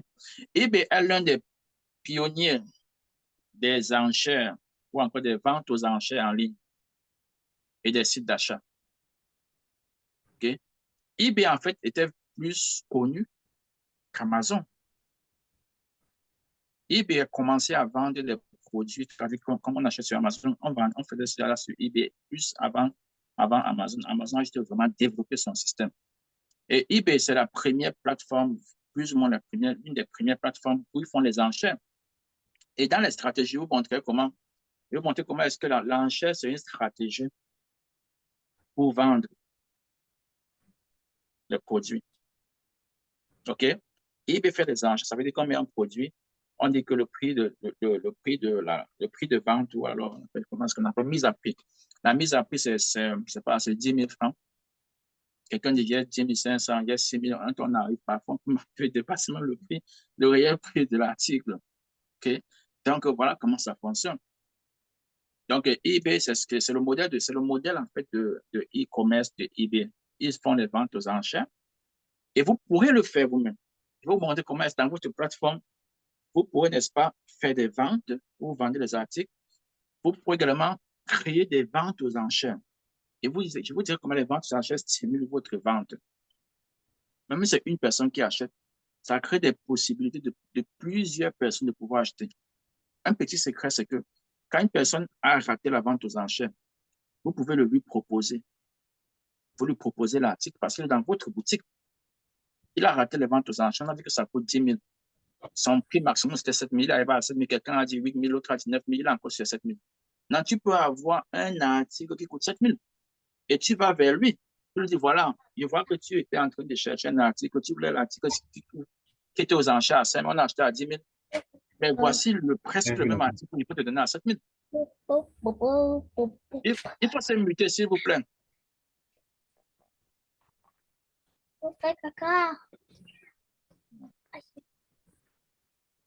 Emmanuel, il faut se muter. Attends, on va lever la culotte. Mute. OK, attends, mute. OK, donc voilà. eBay, on parle de eBay. Donc, eBay, c'est un géant lui-même aussi. OK? Grâce à sa forte présence mondiale, eBay continue d'être une plateforme populaire pour les articles uniques et d'occasion. Une autre particularité de eBay, c'est qu'ils vendent des articles, je vais dire, neufs. Ils vendent aussi de l'occasion. Donc, eBay a beaucoup de particularités. Ils font des ventes aux enchères. Ils font des ventes normales, au prix fixe. Mais également, ils font, n'est-ce pas, des ventes des articles neufs et aussi des articles de seconde main. Alors, lorsqu'on parle ces dernières années, il y a Shopify qui a explosé. Okay? Shopify, n'est-ce pas, contrairement aux plateformes précédentes, Shopify n'est pas un marketplace. On vient de voir que eBay, c'est eBay, Amazon ou Alibaba. N'est-ce pas? Eux, ils offrent des ventes qui sont des endroits où un client vient poster quelque chose. Non, un vendeur vient poster les articles qui peuvent être neufs ou d'occasion. Un acheteur vient acheter, on appelle ça marketplace. Ça, c'est le e-commerce. Maintenant, Shopify, c'est un système où ils vous donnent un écosystème où vous pouvez venir et créer votre propre boutique. Donc, quand on est dans Shopify, on ne voit pas de 150 personnes. Quand on va dans Shopify, en fait, on va dans ta boutique. On ne va pas à plusieurs boutiques. Shopify, en fait, vous permet de créer votre propre boutique. OK? Shopify n'est pas un marketplace, un marché de une place de marché, on appelle marketplace en anglais, mais plutôt une plateforme de commerce électronique qui permet aux entreprises de créer leur propre magasin en ligne. Il offre aux entrepreneurs des outils et ressources pour construire, gérer et agrandir leur entreprise de commerce électronique. Shopify a gagné en popularité grâce à son interface conviviale et une gamme étendue de caractéristiques ou encore ce qu'on appelle les features. Ils ont beaucoup de features. Ils ont beaucoup, n'est-ce pas, d'outils, d'options qui peuvent permettre que, selon, en fonction, quand ton entreprise grandit, tu peux intégrer des options dans ta boutique. Parce que, comme on a dit, il t'a de créer ta boutique en ligne, en fait. Donc, c'est là la particularité de Shopify. Maintenant, le prochain dans la liste, c'est Walmart. Walmart, c'est un géant de la vente au détail. En fait, c'est le plus géant au monde. Il n'y a pas d'autre entreprise qui vend les produits physiques. Donc, Walmart, avant que Amazon explose, c'est le numéro 1 au niveau de la vente de détail au monde. Mais ça, c'était une boutique physique. Donc, vous pouvez imaginer un peu la grandeur de leur magasin. OK? Donc, Walmart, c'est le géant. Euh, avec le temps, lorsque Amazon est sorti avec les codes de e-commerce, Walmart s'est donc intégré. Tout ce qu'ils ont fait, c'est de créer un système qui leur permet de vendre leurs articles aussi en ligne. Donc, à la différence de Amazon, entre Walmart et Amazon, Amazon, c'est vrai qu'aujourd'hui, Amazon maintenant fabrique ses propres produits, puisque ils ont, quand les gens placent les produits pour vendre, eux, ils voient les produits que les gens achètent. Alors, ils fabriquent aussi et mettent dans leur propre plateforme pour vendre. Mais c'est différent toujours de Walmart, parce que Walmart, ce sont les emplacements physiques. Il y a les gens qui n'aiment pas l'expérience de online, il y a encore les gens qui n'aiment pas l'expérience en ligne, ou qui ne savent pas utiliser un ordinateur ou un téléphone.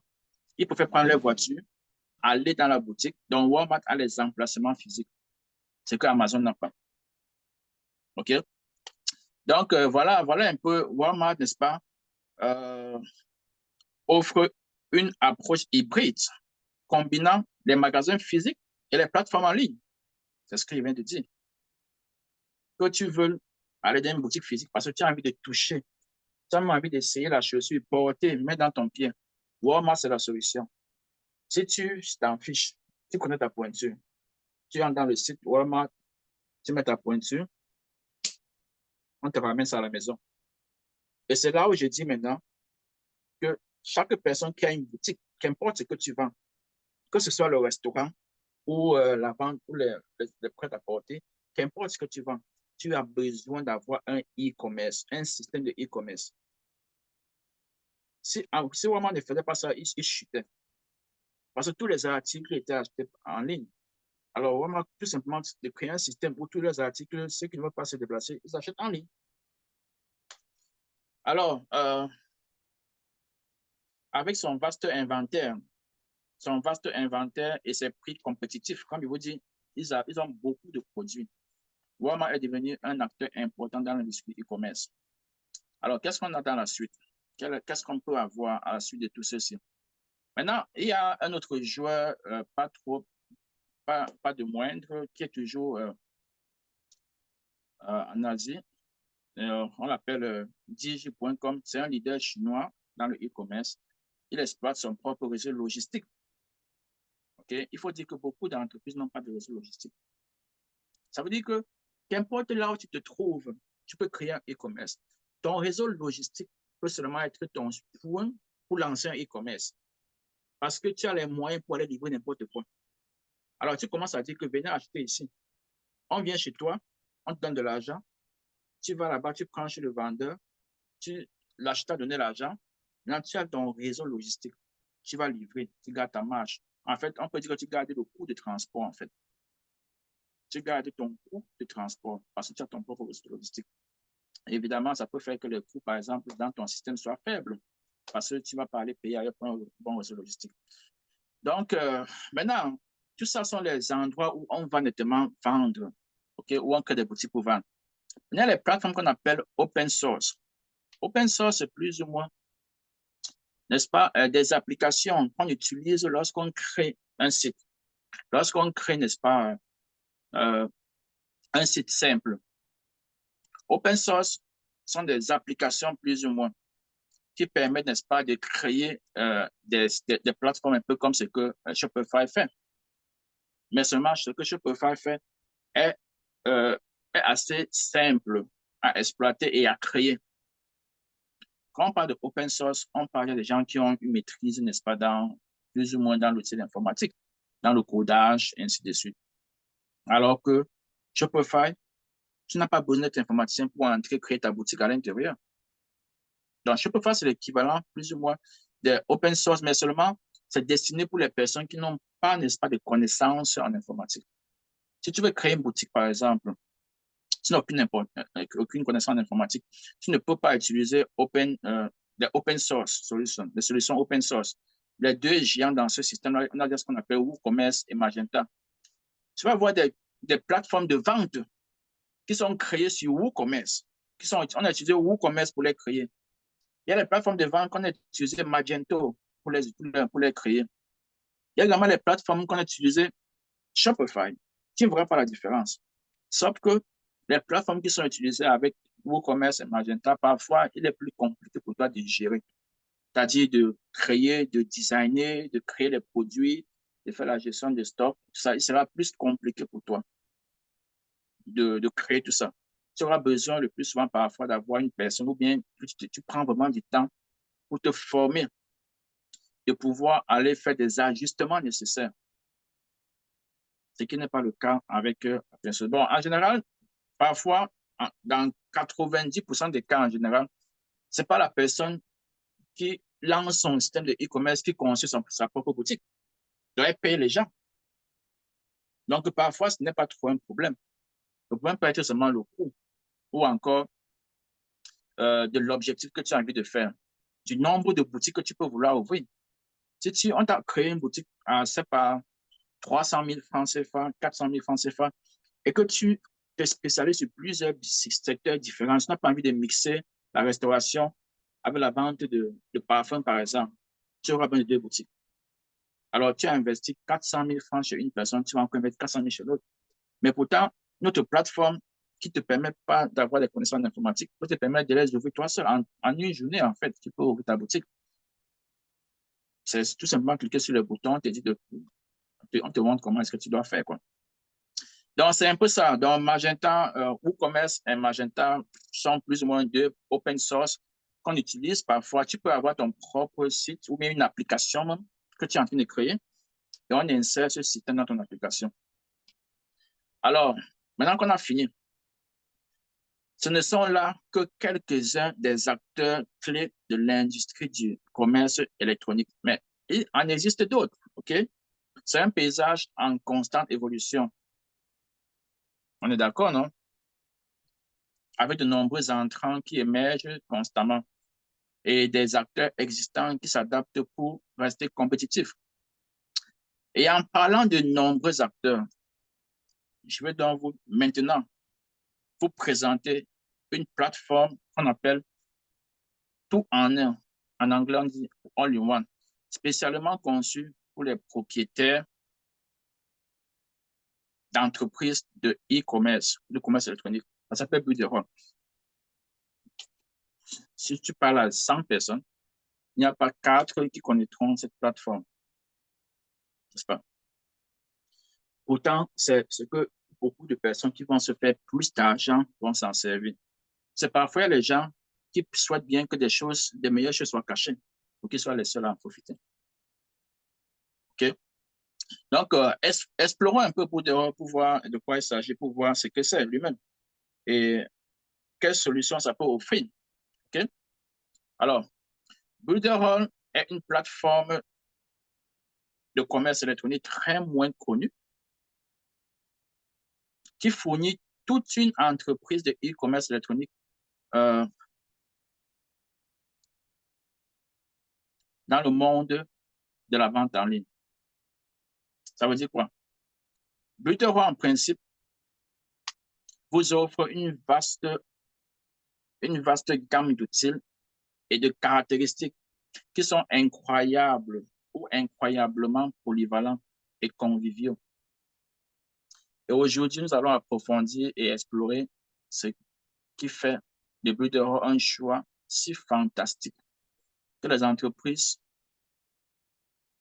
de commerce électronique doivent considérer. L'un des plus grands avantages de Builderall, c'est l'utilisation. L'un des plus grands avantages de l'utilisation de Builderall est qu'il fournit tout dont tu as besoin sur une seule plateforme. On a eu à voir que Shopify, par exemple, fait un peu la même chose. OK? Shopify, je vous ai dit qu'ils vous permettent de créer une boutique.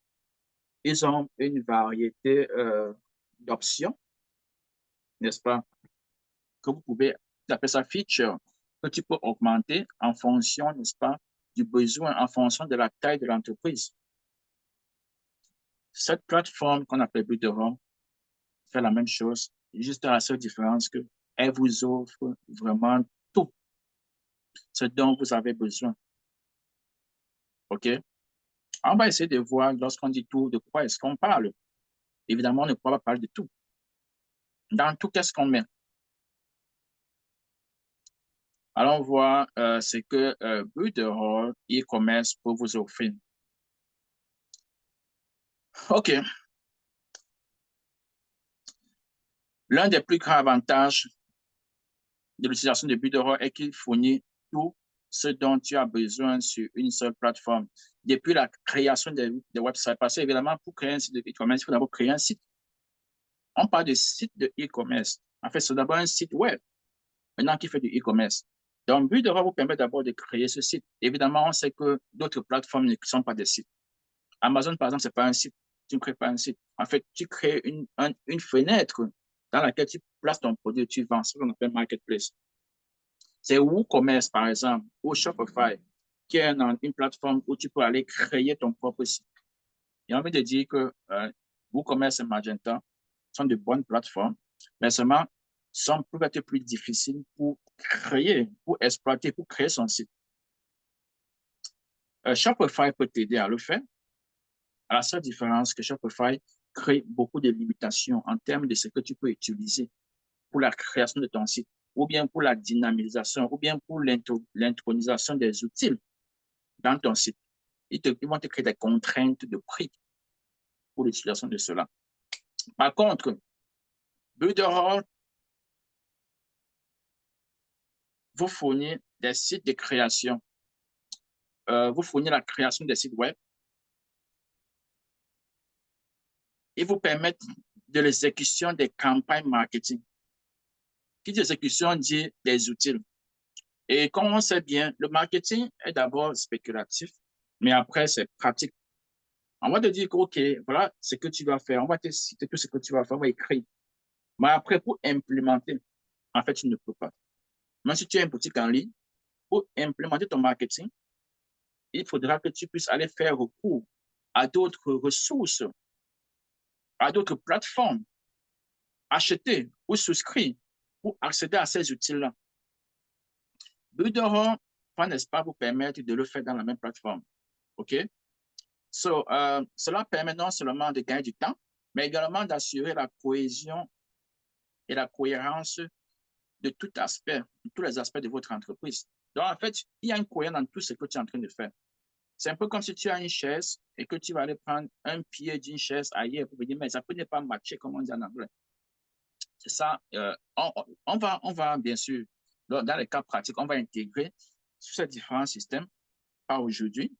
Pour les cas pratiques, on va parcourir ces différents systèmes pour que vous puissiez voir les avantages et les inconvénients en temps réel.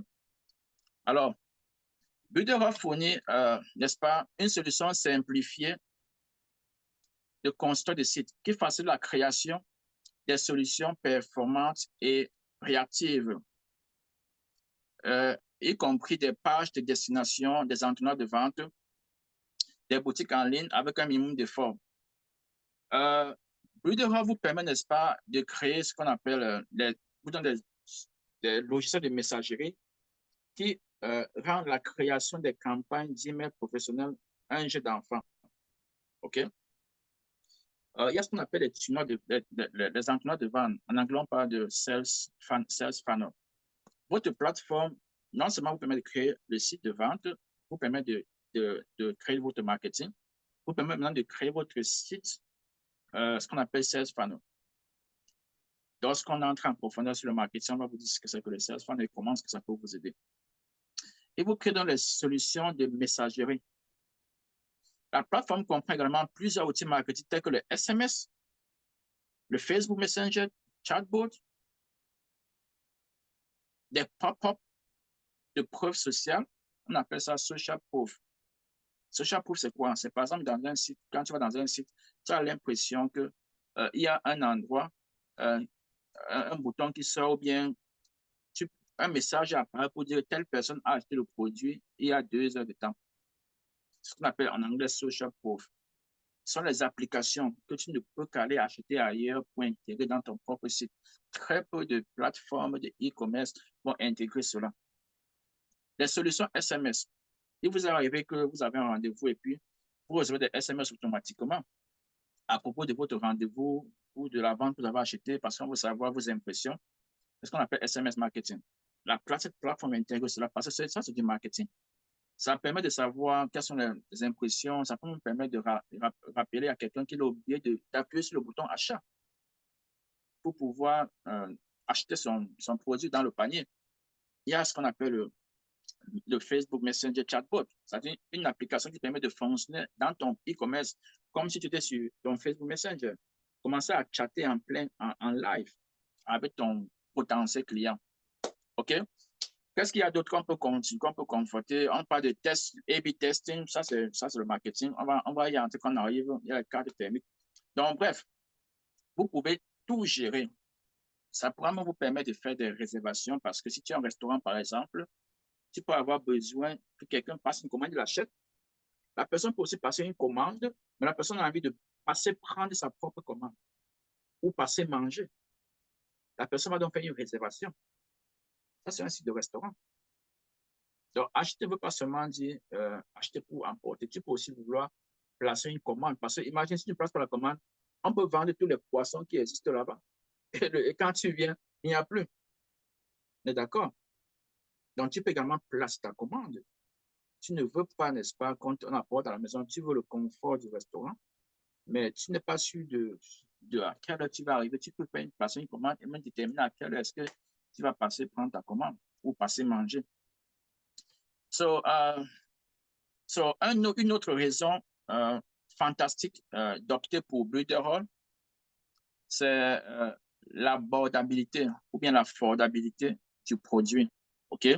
Étant donné qu'il fournit tous les outils dont vous avez besoin en un seul endroit pour un prix incroyablement compétitif. On va aller dans le détail plus tard. Je pense que ceci sanctionne donc le cours d'aujourd'hui. Voici donc toutes les plateformes qu'on a parcourues. Je ne sais pas s'il y a une plateforme qu'on n'a pas parcourue ici. Vous me faites signe, mais je pense que c'est tout. On a parcouru toute cette plateforme. Et voilà, on a parlé de Amazon, Alibaba, eBay, Shopify, Walmart, des open source tels que WooCommerce, Magento. Et enfin, on n'a pas de Builderall. Également, comme je l'ai dit, ce n'est pas tout. Il y a également d'autres joueurs, mais ce sont ceux qui créent, j'ai envie de dire, plus d'impact dans le milieu du e-commerce. Alors, ça sanctionne la fin du cours, la fin de l'exposé, la fin de notre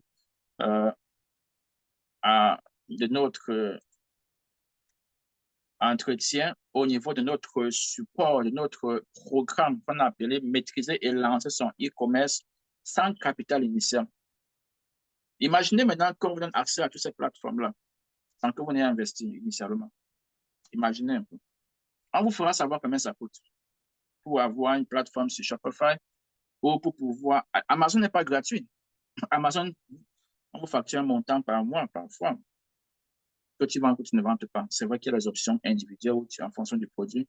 Bref, ce n'est pas gratuit. Ça veut dire que chaque produit que tu vends, on te facture un pourcentage. Au-delà de ce qu'on facture normalement, on te facture un pourcentage supplémentaire. Selon que tu as choisi l'option de monthly, un paiement mensuel, ou que tu as choisi un montant par article. Okay?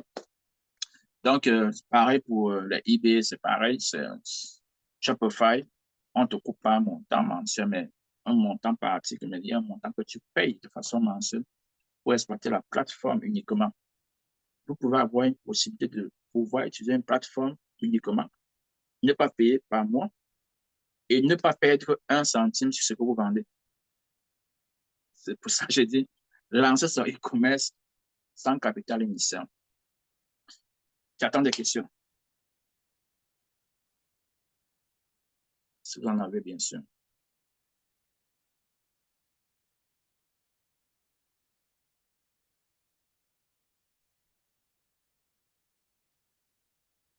Emmanuel, tu n'as pas de questions? Christian, tu n'as pas de questions? Bonsoir, monsieur Oussel. Oui, bonsoir, Christian. Bonsoir, monsieur Oussel. J'aimerais savoir si cette plateforme où nous pouvons payer, où nous ne pouvons pas payer, soit ce soit mensuel ou bien un pourcentage sur les produits, ça fait partie des plateformes dont vous avez cité. Il y a, bien sûr. Puisque vous faites savoir, ou encore même quoi, non, c'est pas ça. Cette plateforme, n'est-ce pas, peut vous coûter de l'argent. Maintenant, je pourrais vous dire comment est-ce que je peux vous aider pour que vous puissiez exploiter sans payer quelque chose. Vous comprenez un peu? Il n'y a pas une seule plateforme qui est complètement gratuite, mais nous, notre programme, on pourra vous faire utiliser par notre canal cette plateforme gratuitement. C'est pour ça qu'on dit lancer ton e-commerce gratuitement. Ça en fait le but du coup. On te permet de lancer gratuitement.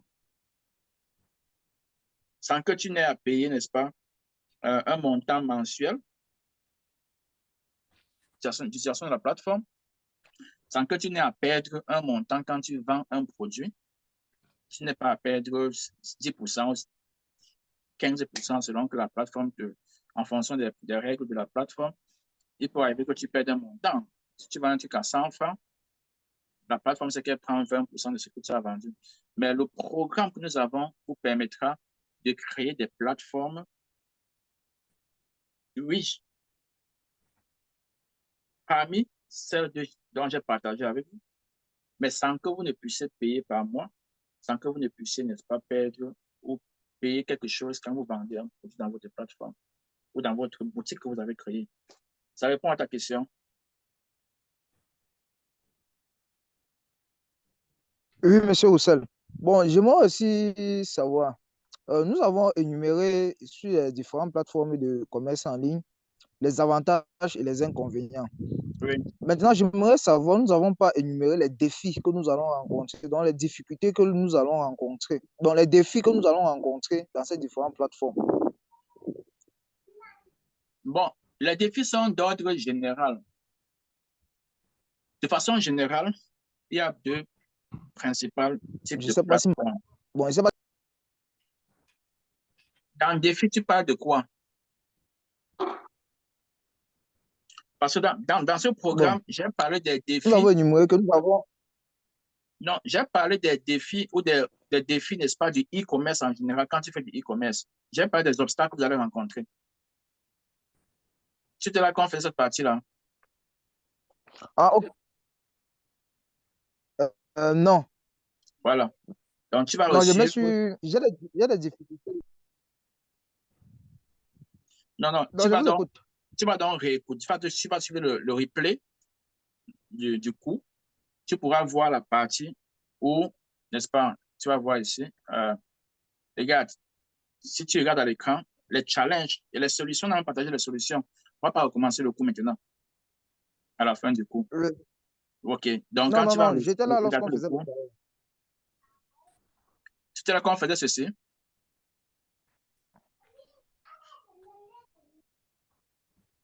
Oui. OK. Non, je Maintenant, dis par produit, par plateforme. par OK, OK, d'accord. Tu as oui, aussi oui, compris ta question. OK, attends, je vais la répondre. Par plateforme, d'accord. les défis Merci. majeurs, les défis majeurs ou les obstacles que tu peux rencontrer en fonction de la plateforme. Si tu vas dans les marketplaces, dans Marketplace, j'ai mis quoi? J'ai mis par exemple Amazon, j'ai mis par exemple eBay, j'ai mis par exemple Alibaba, tout ce qui est marketplace là, où tu ne crées pas un site, tu ne crées pas de site. Donc, si installer n'est pas un problème de création d'espace, tu ne crées pas un site.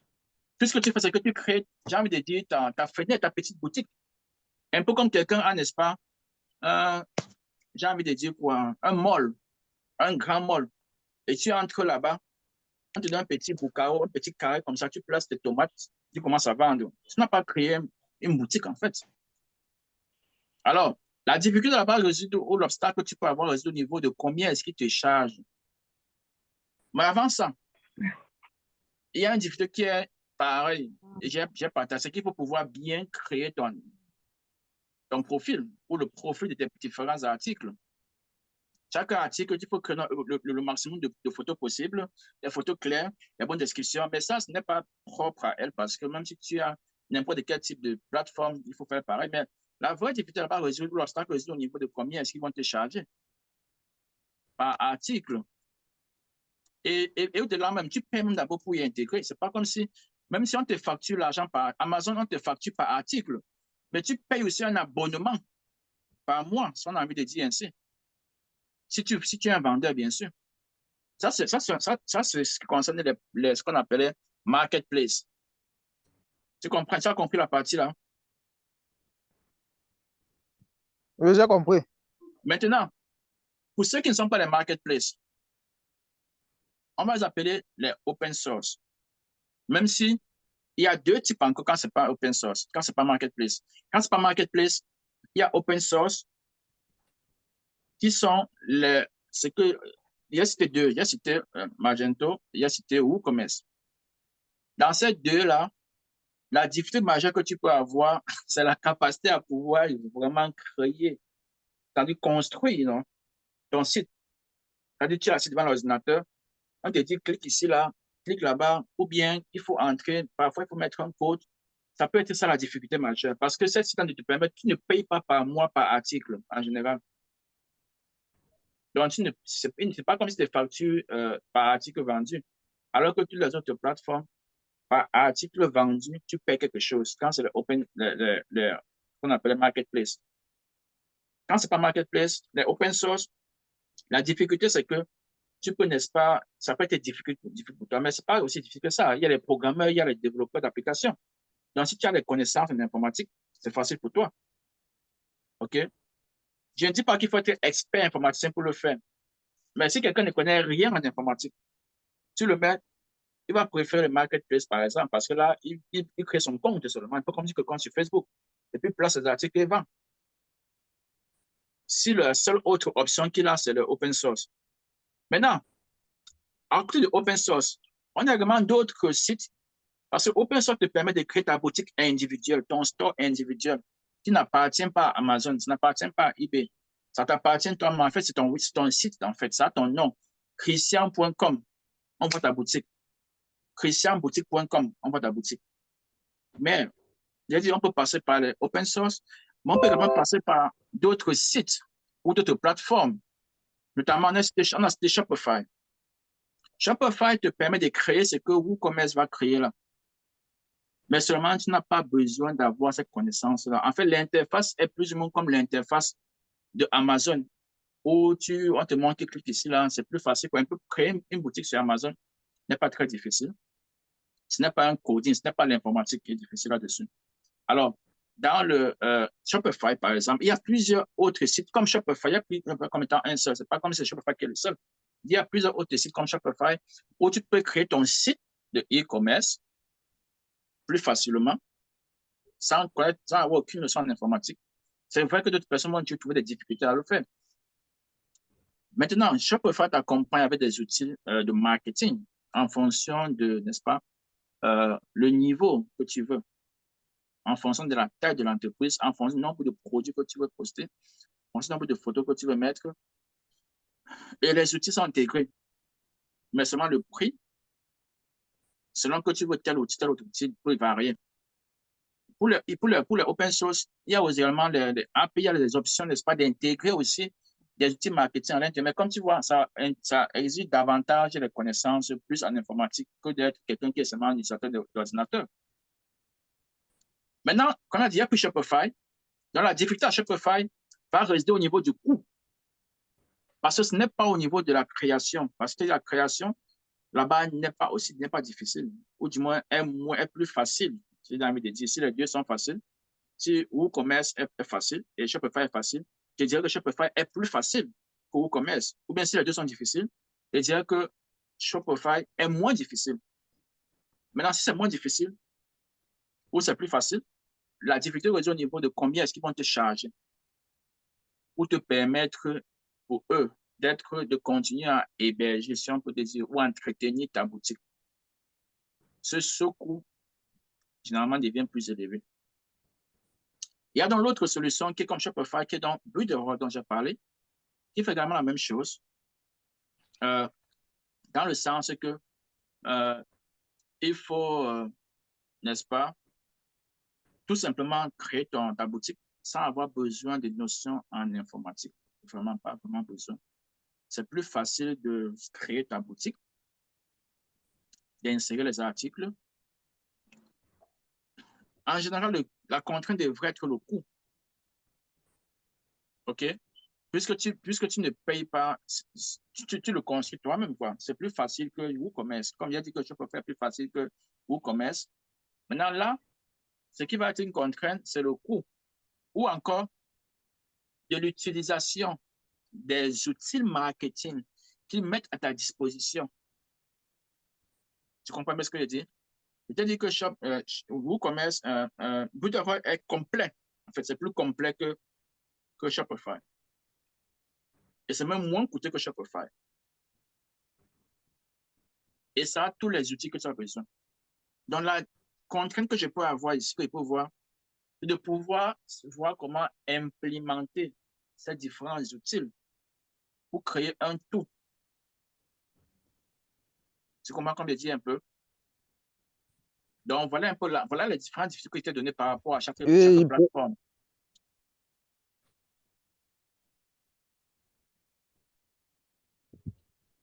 Je crois que j'ai bien compris maintenant. Merci. OK. Il y a une autre question.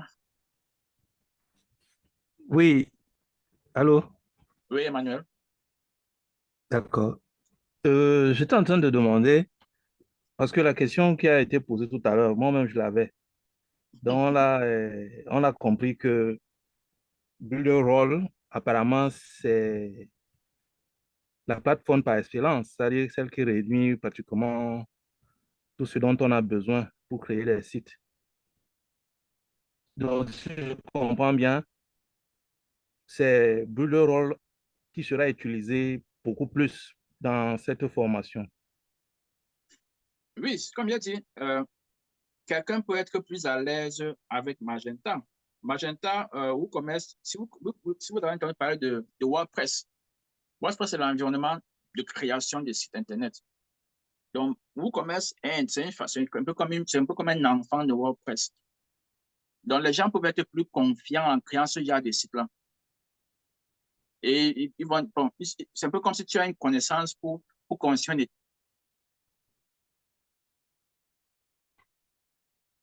tâches parce que vous allez de faire des choses difficiles, en fait. Maintenant, montre à quelqu'un d'autre comment construire toujours la même étage sans faire les efforts.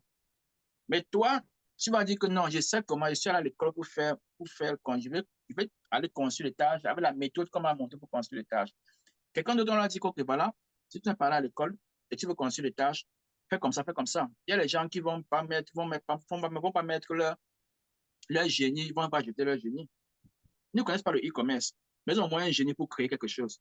Ils vont vouloir créer avec ce qui est compliqué. Vous comprenez un peu. Maintenant, pour les débutants, vous n'avez pas d'argent pour pouvoir payer, pour pouvoir créer quelque chose. Et vous n'avez pas l'expertise. Parce que vous avez l'expertise, vous pouvez aller là-bas créer vous-même. On va vous accompagner aussi pour le faire. Mais comme je dis, vous pouvez constater que c'est plus difficile.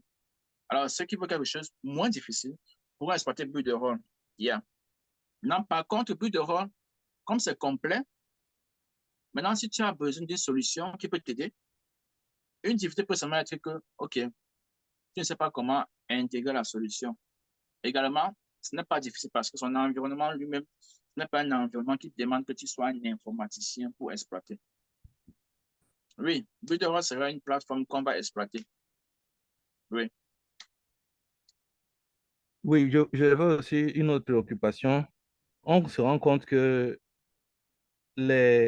l'utilisation des outils tels que nos appareils, c'est-à-dire Oui, l'ordinateur, oui. le mobile, il y a toujours des différences. Lorsqu'on parle de l'ordinateur au mobile, on trouve qu'il y a toujours des différences. Il y a même des, des, des- des informations qu'on perd quand on Oui. parle de l'ordinateur Des pour le manquements, mobile. oui, d'absence de boutons. Voilà. Comment alors un client qui se rend compte qu'il n'a pas tout sur le mobile, ou alors comment résoudre ces pertes d'informations-là qui partent de l'ordinateur au mobile? OK. C'est ce qu'on a appelé mobile, mobile optimization. On dit mobile optimization, mobile, dans l'optimisation mobile, en fait. Quand tu crées un site, tu le crées en général, on le crée avec l'apparence de desktop. Donc, tout ce qu'on fait là, on voit ça, ça apparaît sur desktop. Après, il faut partir maintenant chercher à savoir à quoi ça ressemble lorsqu'on sera sur le mobile. Et effectivement, tu verras qu'il y a des choses que tu ne vois plus. Je parle au niveau de la création. C'est parce que la personne qui a créé n'a pas, n'a pas fait ce qu'on appelle mobile optimization, n'a pas fait une optimisation mobile de son application. Voilà pourquoi, dans les sites, on va perdre beaucoup d'informations. Je ne dis pas que il y a également des sites où l'information, tu ne vois pas parce qu'elle est perdue. Parce que le fabricant a préféré comme ça. Il y a les applications, peut-être même Facebook, où tu es sur le téléphone, et les choses que tu ne vois pas, que tu vois sur l'ordinateur, non? Tout à fait. Voilà. Mais ce n'est pas que c'est perdu, ils ne connaissent pas faire. Ils ont choisi comme ça. Peut-être ils ont vu que ça sera trop encombrant dans le téléphone. Ils ont choisi comme ça. Mais également, mais dans les sites de e-commerce, généralement, beaucoup de personnes, beaucoup de ceux qui vont créer ne vont pas savoir faire le mobile optimization. Ou bien que tu as payé quelqu'un de faire, tu n'as pas payé autant qu'il demandait. Il n'a pas fait ça. Il a seulement créé sur, sur l'ordi. Maintenant, il te dit que va ton site, il dit, OK, va sur ton ordinateur, mets tel point, mets christian.com, christianstore.com. Il met, oh, c'est beau, il est content. Tu le payes. Après, tu envoies le site aux gens. Tu parles maintenant dans ton téléphone. Tu envoies christian.com, allez ici pour acheter mes articles. Quelqu'un tape, tu envoies sur le téléphone sur WhatsApp. La personne tape, donc il ne voit pas ce que tu es en train de vendre. Est-ce que tu vas encore la personne que non? Va sur ton ordinateur avant d'ouvrir ça. Non. Ça veut dire que le 50% des achats maintenant se font sur le téléphone. Et également, la plateforme, comment vous accompagner avec, va vous montrer comment faire le mobile optimization pour que, au moins, tout ce dont l'acheteur a besoin pour placer la commande, il puisse avoir accès. OK, ça répond à la question. Tout à fait. C'est bon. Merci. De rien.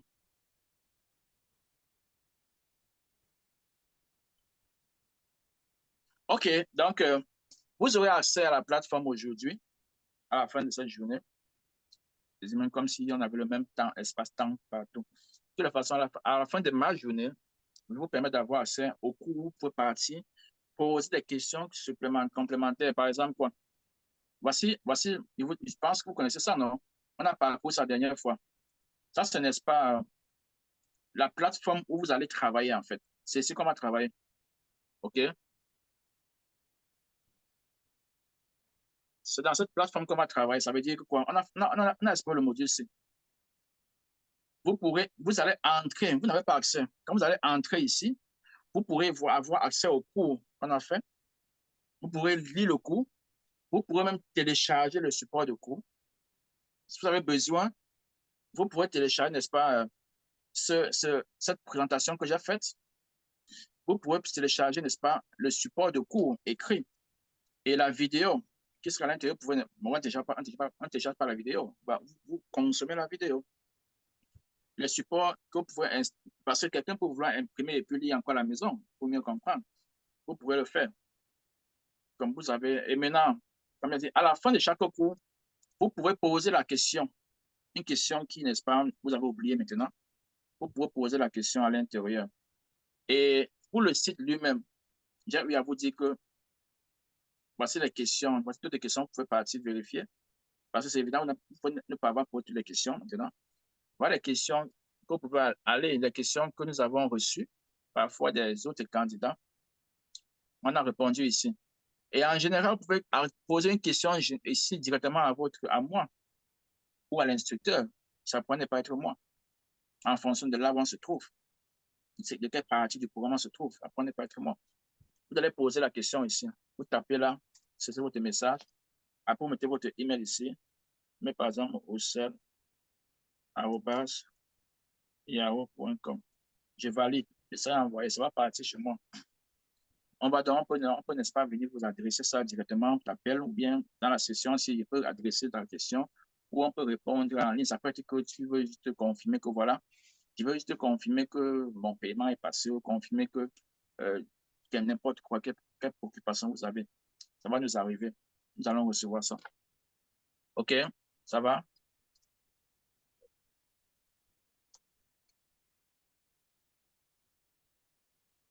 Une dernière question avant qu'on ne parte. Madame Nucha, il n'y a rien à dire.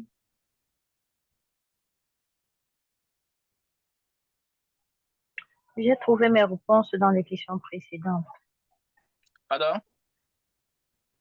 J'ai trouvé mes réponses dans les questions précédentes. Ah, OK. Vous comprenez pourquoi j'ai dit qu'il faut, n'est-ce pas, poser la question, n'est-ce pas?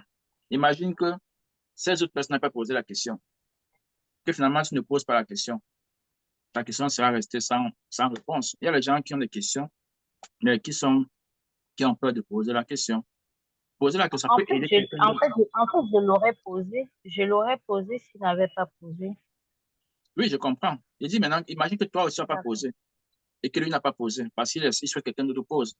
Il y a les gens qui ont des questions, mais ceux que les gens de quelqu'un d'autre personne posent.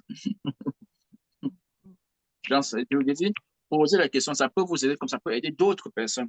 J'ai dit ici là que ayez l'esprit de partage, surtout quand c'est la connaissance. Il n'y a pas un endroit où les connaissances sont fermées seulement pour une seule personne. Et l'esprit de partager ce que vous avez, ça vous permet de recevoir aussi d'autres. Même si ce n'est pas de la même personne, d'autres personnes vous donneront, vont aussi vous faire partager des informations qui vont vous aider, surtout quand c'est le business, et que vous allez dans le même système. Vous faites de e-commerce, vous deux. C'est déjà quelque chose qui vous unit. Vous faites de e-commerce, vous deux. Vous devez pouvoir partager vos informations. Même si dans le e-commerce, vous vendez la même chose, vous devez toujours partager les mêmes informations.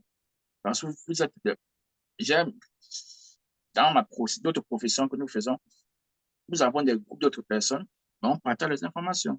Comment faire ceci, comment faire cela. OK, je pense que c'est bon pour aujourd'hui.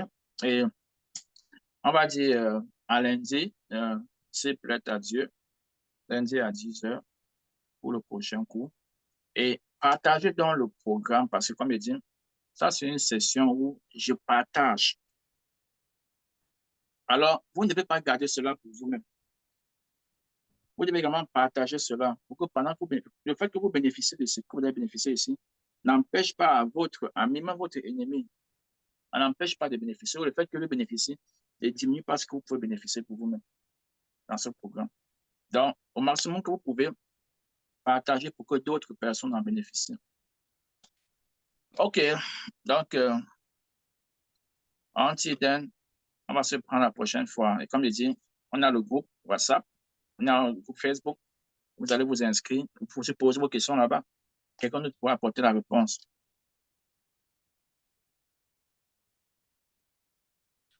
D'accord. OK. Il Merci bien. n'y a pas de quoi. Super, adieu. On se voit la Merci prochaine fois. beaucoup. Merci également à toi. Merci pour cette formation. Vraiment, ça avait beaucoup d'intérêt que j'ai écouté, j'ai suivi cette formation. Avec les détails apportés sur les différentes plateformes, j'ai trouvé que le Builder Hall était vraiment la plateforme par excellence pour nous, les personnes en air. OK. Il Merci. n'y a pas de quoi. Si vous avez des questions, apprêtez-les. On va en discuter la prochaine fois. Ciao.